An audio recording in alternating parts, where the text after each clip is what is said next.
I am going to introduce the next speaker, Molly Hurd. Molly's perspectives on education have been developed out of her wide variety of teaching experiences in northern Quebec, rural Nova Scotia, Nigeria, Tanzania, and Britain. She's a teacher and head teacher at Halifax Independent School for 20 years. She believes passionately that keeping children's natural love of learning alive throughout their school years is the best thing a school can do for its students. She has recently written the book, Best Schools in the World: How Students, Teachers, and Parents Have Created a Model That Can Transform Canada's Public Schools. Based on her experience teaching at Halifax Independent School, is part of the Laboratory School Network, International Association of Laboratory Schools, and its original purpose was to train teachers at Dalhousie. At present, the school is run as a cooperative and does a lot of research that impacts teaching practices on a wider scale. So I'd like you to welcome Ms. Molly Hurd.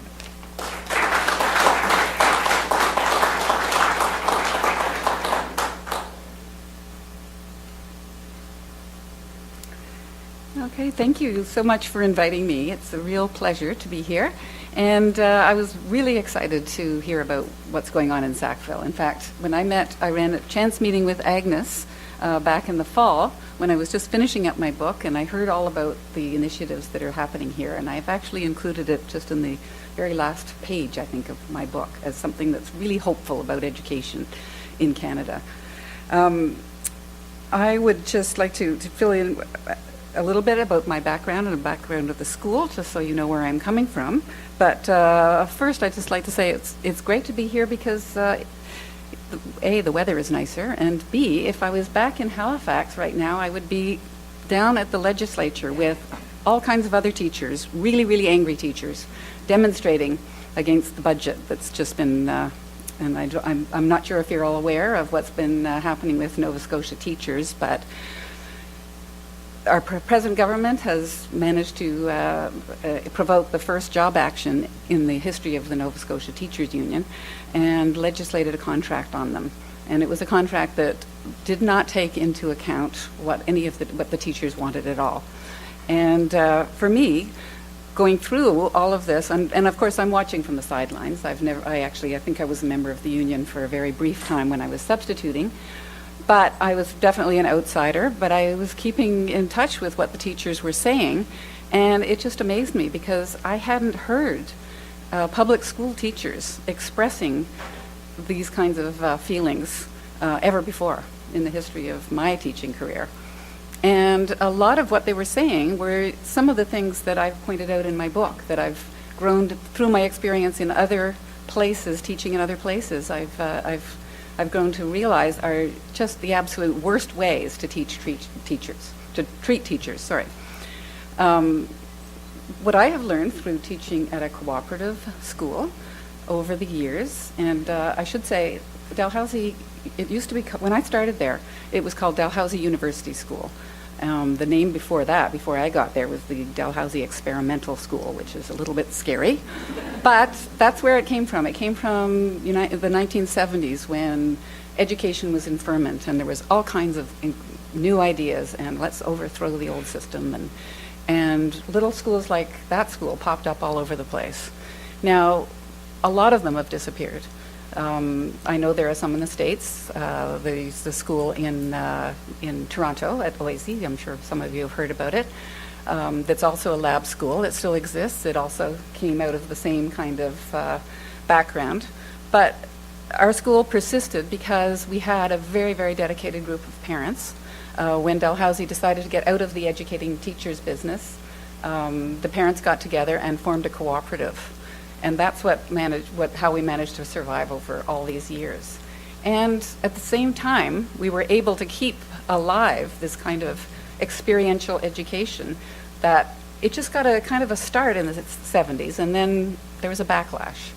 And over the years, I'm talking to lots of educators here. I'm sure you all are very much aware of this, but it's had an effect in Canada as well, but primarily in Britain and in the U.S., where I taught in Britain for a year, and I used to cringe when I'd hear people say child-centered education as if it was kind of a dirty word.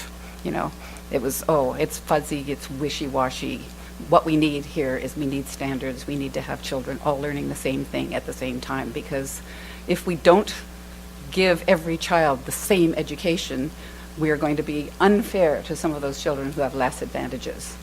And for me, that's a very false dichotomy, or that's not a dichotomy, but it's not a good analogy, because every child is different, and every child needs a different kind of education.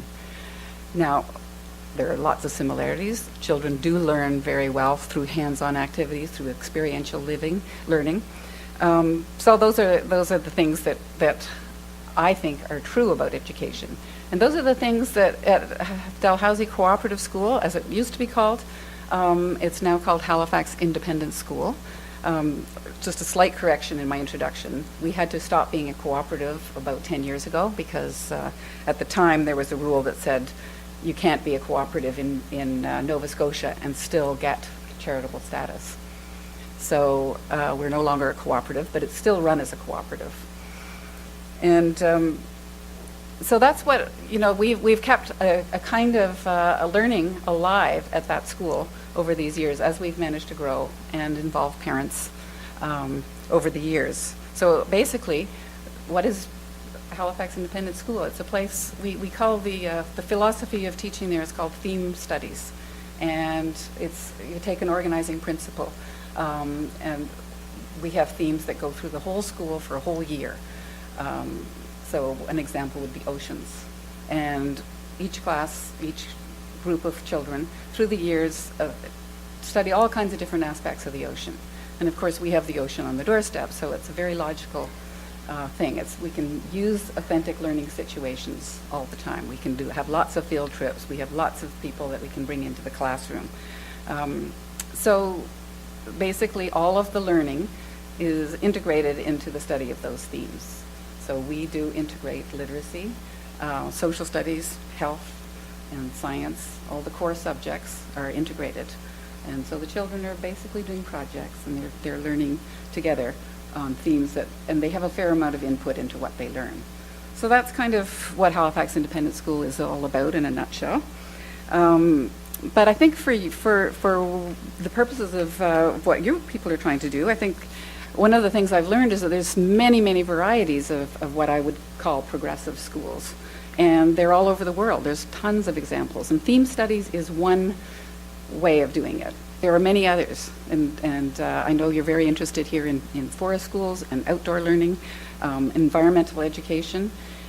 These are all ways of, basically they're all themes that people are studying. So what I'd like to talk about is what I've learned from working in a cooperative as an educational cooperative and working with parents and students and teachers together, and what I've learned about teachers.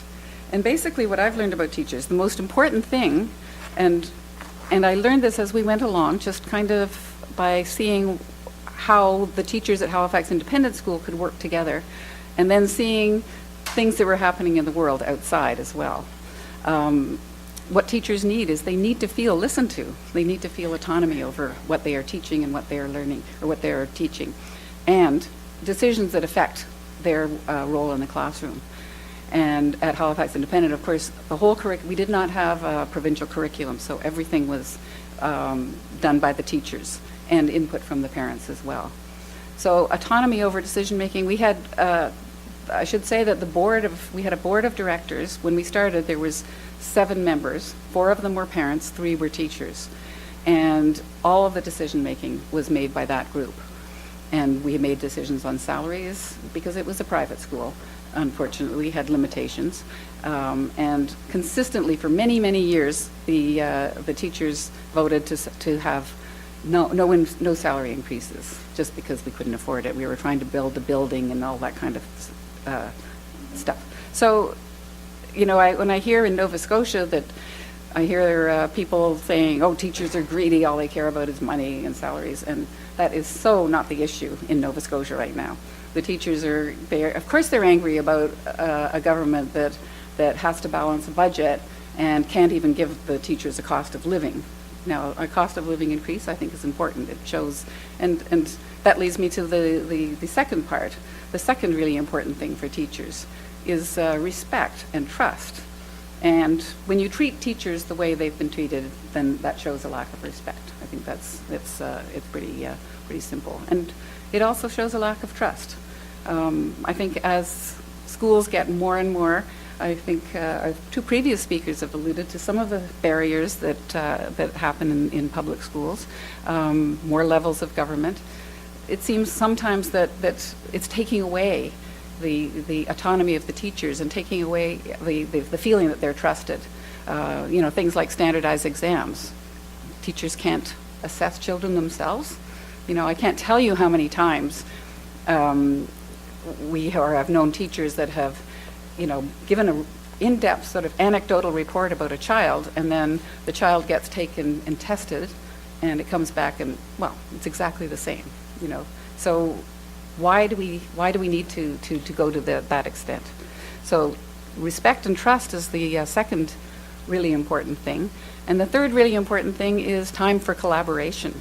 Time for teachers in the day, school day, not at 6 o'clock at night or in the evenings, but built into their school day to work together and to collaborate. I have been doing a lot. Well, I've been writing this book. I've been doing lots of reading about. Of course, we all know about the Finnish miracle.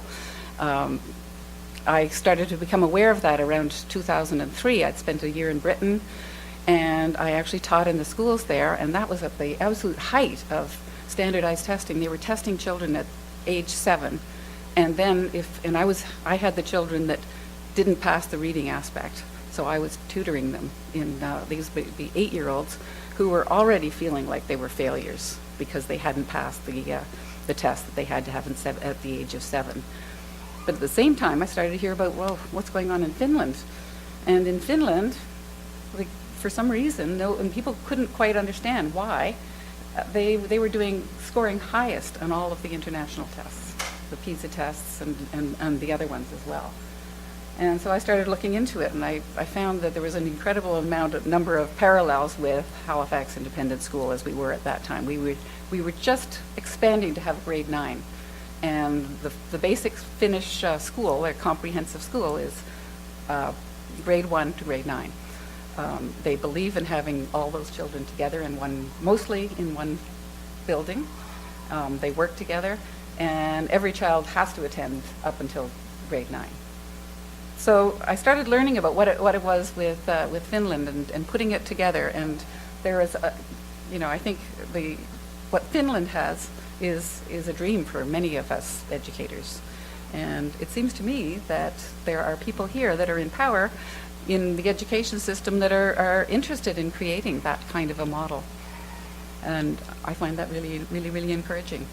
Some of the similarities between say, Halifax Independent, one tiny little school, and a whole country. It's kind of funny to make that a comparison, but similar. Local control of curriculum is a huge thing. So Finland has a national curriculum, which is very, very broad outcomes. And then it's thrown to the local schools. I believe it's the local schools that create a lot of their own curriculum. They have a lot of say over that. Highly trained, very well-respected teachers. We all know everyone wants to be a teacher not everyone, but many people want to be teachers in Finland because it's a high-paying job. They get trained to the master's level. And when they get into the classroom, they have a lot of autonomy and they have lots of time to collaborate. The school day in Finland is much shorter than Canadian or American school day. And so the teachers have time to plan and collaborate built into the school day. And I found that's very inspiring. Couple of things that I thought were just a coincidence, but teachers are called by their first names. And, it's a small thing, but it does say something about hierarchy and democracy within schools. At Halifax Independent, we always were called by our first names. And in fact, all the adults are called by their first names there. And finally, one of the things, Finland has been, progressing over the years, and they have just started doing what I would call theme studies. They call it phenomenon studies. And they're starting at the high school level, but their plan is to have it go right down to the bottom, to grade 1. And that's where they take a big, giant theme like that, and everybody studies, they do projects, and they do research and experiential learning based on that. Unfortunately, one of their first projects was something like Finland in the European Union for high school, so I'm not sure if that's going to continue or not, but anyway. So that's when I started to realize that, you know, there is really something going on in this world, and that the progressive movement in schools got a bad rap for, you know, maybe 20 years in there. It was, I used to hear lots of negative things about schools like ours from people who really didn't know very much about it. And I thought, well, we need to write about it, because at Halifax Independent, at other schools, pockets of this kind of thing all over the country, people are doing really interesting things, and it's working, and it's inspiring. So I have, you know, I'm inspired to see what's happening here. I visited a school in Toronto, which was initially called the Whole Child School, and it was started by a group of parents. They saw that there was a local school that was half empty and there was in danger of closing.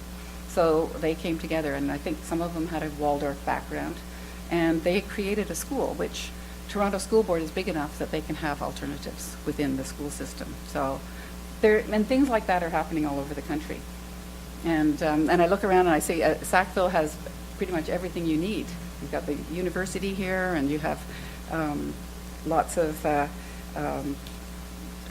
well-educated people in the community, and it's a center. It's a good center.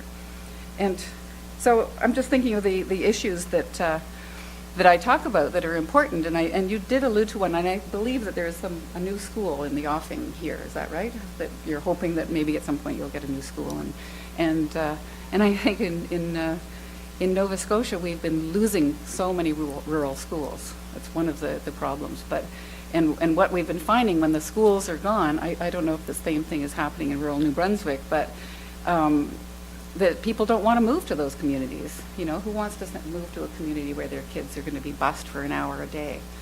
And I think we can, and we seem to have this idea that bigger is better with schools. And I actually think that, you know, reasonable sized schools, 200 kids, 150 kids. The average school size in Finland is about 150 children. You know, we don't need to have huge schools. And we can even have very small schools if we want to be creative and do things like, and one of you too, and I can't remember who, alluded to the idea that grade levels are an arbitrary, you know, they're something that somebody thought up once in a while, and is it logical to keep all 7-year-olds together all the time, just by themselves? You know, I don't know, you know, they may have more in common with 8, 9, 10-year-olds or 6-year-olds, you know. So multi-age classes are a creative way that you can have smaller schools and still meet everyone's needs. So I think I'm finished my part. So I guess we can have some questions now. I think I'm the last speaker. Is that right? Yeah. Oh, you have one more. Oh, the one on the phone. Right. Thank you very much.